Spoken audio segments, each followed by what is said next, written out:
a little bit harsh, but it's not without merit. The idea is not without merit. And of course Abram is complicit in this. Despite that, he is successful. And Pharaoh called Abram and said, what is this that thou hast done unto me? Why didst thou not tell me that she was thy wife? Why saidst thou, she is my sister? I might have taken her to me to wife.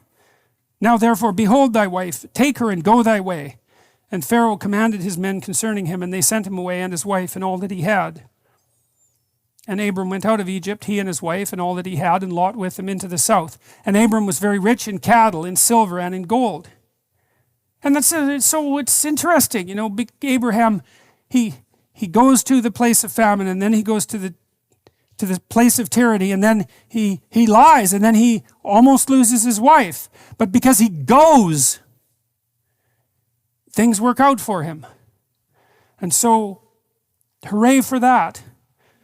And he went on his journeys from the south, even to Bethel, unto the place where his tent had been at the beginning, between Bethel and Hai, unto the place of the altar. So he makes another sacrifice, which he had made there at the first. And there Abram called on the name of the Lord. Well, so he's had an adventure, right? He's finished his journey. And so there's a culminating point in this narrative, and now he doesn't know what to do. He's left the place he's at, he doesn't know what to do. So it's time to build an altar and make a sacrifice and figure out, and to ask for divine guidance once again, to figure out, okay, well, I'm done that, been there, done that. What's next? And the question is asked seriously, and this is something to consider. If you want to know what to do, ask seriously and say, I'm willing to. See, Abraham sacrifices a life to his vow. Well, so what do? Well, you don't sacrifice an animal. You don't make a blood sacrifice. You do it psychologically. You say, I'm going to sacrifice my life to this aim. That's what you do if you're serious. What do I do next? Well, I'm going to sacrifice my life to this aim. What is it that I should do that's worth sacrificing my life to? That's a serious question. Well, and maybe that's the sort of question that people don't ask because they're afraid of the seriousness of the question and the magnitude of the potential answer. Do you really want to know what you should do that would be worth sacrificing your life to? Well, the answer is yes, because it's worth it. But the answer is also no, because like, really, it's your life, you know? What if you're wrong? And you're probably wrong. But maybe that doesn't matter. Maybe it doesn't matter, because maybe the rightness is in the process and not in the decision, right? Because it's the beginning of a sequence of decisions, as we've already pointed out. Unto the place of the altar which he had made there at the first, and there Abram called on the name of the Lord. And Lot also, which went with Abraham, had flocks and herds and tents, and the land was not able to bear them, that they might dwell together, for their substance was great, so that they could not dwell together. And there was a strife between the herdmen of Abram's cattle, the cowboys, and the herdmen of Lot's cattle, and the Canaanite and the Perizzite dwelled then in the land. Well, and that's interesting too, because, you know, Abram's having a pretty good time of it now, right? He's out of starvation. Hey, that's good. He's out of the tyranny. Now he's kind of wealthy. And then the story flips on him. He's wealthy, and now a bad thing happens to him, right? It's that he's got all this wealth, and so does his nephew, and now they can't get along because they have too much stuff. So that's quite comical as well. I think that's a comic interlude here. Now they handle it properly. And Abram said unto Lot, let there be no strife, I pray thee, between me and thee, and between my herdmen and thy herdmen, because we're brothers. Is not the whole land before thee? Separate thyself, I pray thee, from me.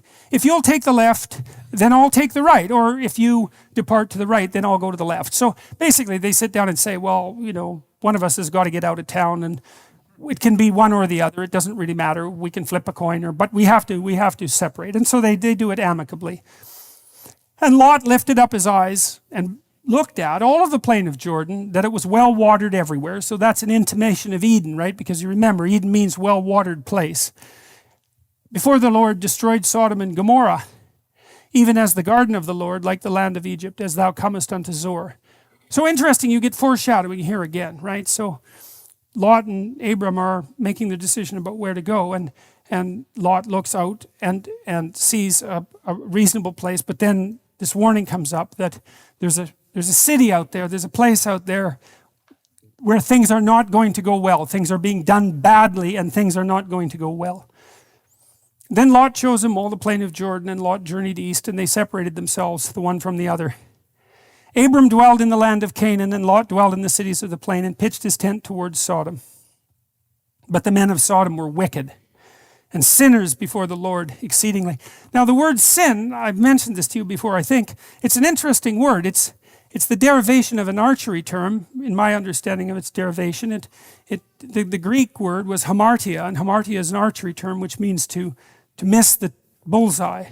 And you think it's worth thinking about that metaphorically, because you got to think about all the ways that you could miss the bullseye, right? You could close your eyes. That's very common. You could just not lift up the damn bow and arrow to begin with. You could face the wrong way. You could be unskilled in your aim. But I also like the archery metaphor, because human beings are built on a hunting platform, right? And we always aim at things. We're things that we're ballistic creatures on a trajectory always, and we're always aiming at something. We're always aiming at the mark, and which is of course what you do when you hunt, right? Because you have to hit the mark precisely, and that's what we're like. And so, but we're like that psychologically. We have to aim at something and then move towards it, and so to sin is to miss the mark, is to miss the bullseye, to fail to take aim, to aim badly, to aim carelessly, or to not aim at all. And that says, well, that's like a sin of omission. That's to not do. And then to be wicked is to aim at what you know you shouldn't aim at. And again, I don't think of that as an external morality precisely.